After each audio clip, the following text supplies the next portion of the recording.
Vamos lá, esse é o pessoal aqui, ó, que veio comigo, ó. Mariana, como é que é o nome dele?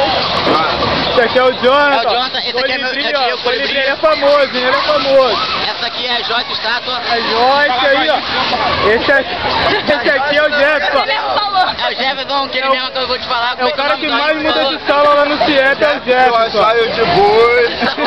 Ele gosta muito desse apelido. Namorado.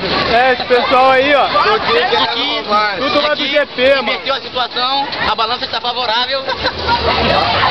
Veja só, é que ele se sente maior de calça, gente. Olha só.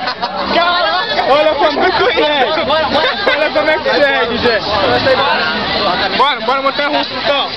Esse foi o pessoal que veio comigo. Na verdade, eles vieram sozinhos, cada um por sua conta. Então, quem se ferrar sozinho. Uma parada aí. Então, já que tá todo mundo ferrado mesmo.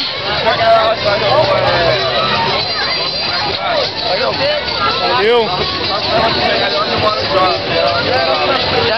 Que horas? Valeu, Colibri. Bom, esse aqui é meu amigo Colibri. Ele foi pro parque hoje por causa que ele preferiu beber. O bebê cair e levantar. Porque Agora tá indo embora. ele tá indo embora porque tá doidão.